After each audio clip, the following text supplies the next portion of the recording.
Video 399 of the Atomic Ivy MMO. We're on Filemob 39, and we're just cleaning up some code. So in the Filemob data section for top-level data, within task-specific data, within the reentrant struct for the save box disk task, we've added a counter variable, a reference counter variable for PNG URL. So this is PNG URL count, COU for count, and we're going to keep track of the references to this to make sure we don't get any memory leaks. So you'll see why.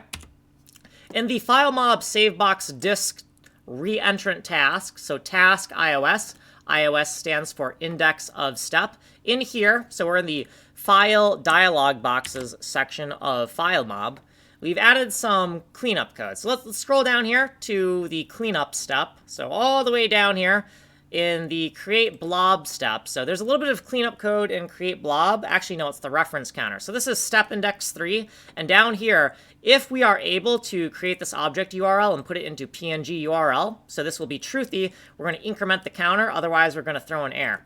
Then a little bit down here, we need to eventually just get rid of these steps because we don't need a step 5, 6, or 7. We'll do that cleanup in another video, who knows when.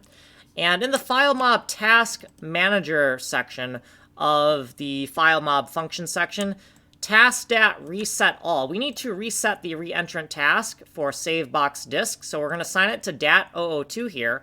And this is a bigger cleanup section. If this is a custom nil type, that's okay, we'll do nothing.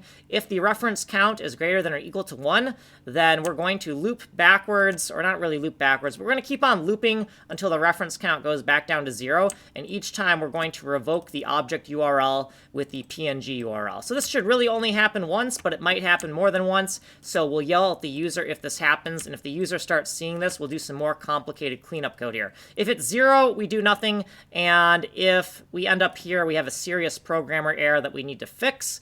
And then this is some more conventional cleanup code. We're just going to take all 4 members of dat002 and we're going to set them to this custom nil type. So dat002 right here is this reentrant data struct for savebox disk. And that's all we did in this video. So here's what we did previously, here's our footnotes, and here's what we did in this video. If you want a longer description, you can go here. You're on the fast playlist. Source code is here. Email me here. Like and subscribe.